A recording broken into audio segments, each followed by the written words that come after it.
transpiration excessive, hyperhidrose. Définition.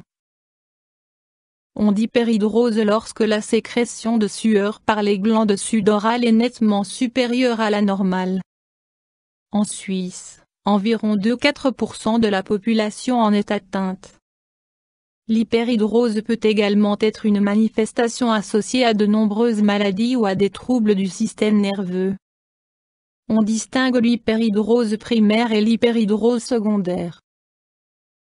Glandes sudorales écrines et apocrines. Les glandes sudorales écrines sont pratiquement présentes sur toute la surface de la peau. Les glandes sudorales apocrines, quant à elles, sont uniquement présentes dans certaines régions cutanées, aisselles, mamelons, régions génitales et anales. Composition de la sécrétion sudorale. Eau, 99%, chlorure de sodium, sel, urée, protéines, acide gras volatile, ammoniac, androgène. Fonction de la formation de sueur. Formation d'un manteau de protection acide, défense contre les agents pathogènes. Évaporation de la sueur au niveau de la surface corporelle, thermorégulation. En cas de forte chaleur, la production de sueur débute dans le visage au niveau du front et de la lèvre supérieure, puis elle s'étend à tout le corps. Par contre, en cas de stress, l'excrétion de la sueur débute dans la paume des mains et la plante des pieds. La régulation des glandes sudorales s'effectue par le système nerveux autonome au moyen d'un neurotransmetteur, l'acétylcholine. Cause. En cas d'hyperhidrose primaire, une sécrétion sudorale accrue se produit au niveau de la paume des mains, de la plante des pieds ou des aisselles. L'hyperhidrose est en partie héréditaire et débute normalement à la puberté.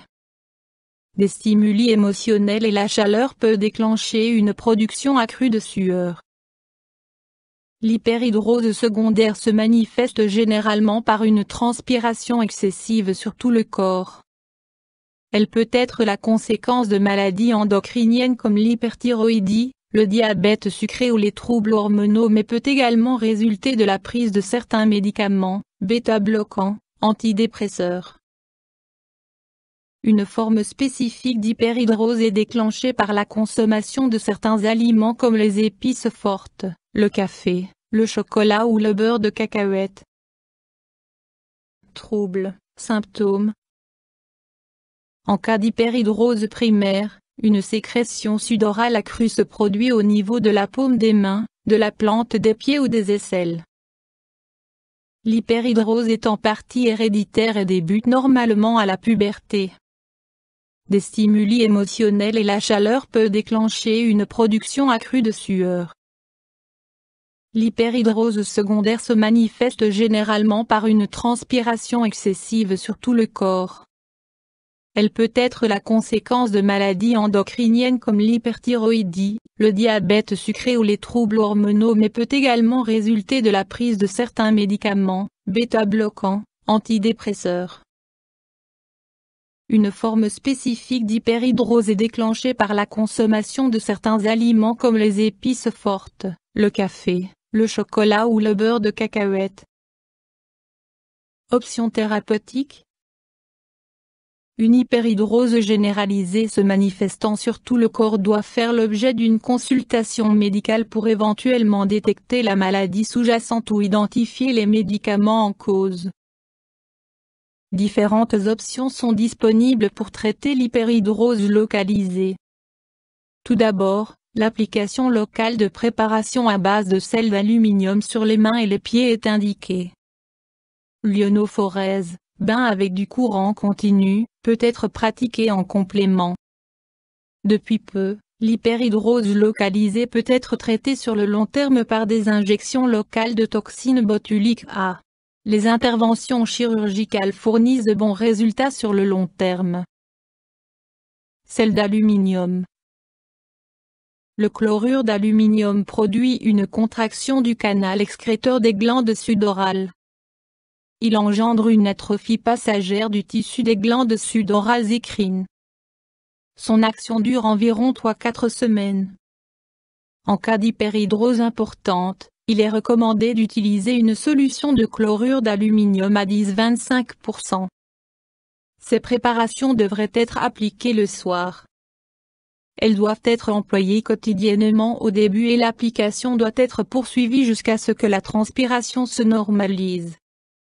Après un certain temps, la fréquence d'application peut être réduite à 2-3 fois par semaine.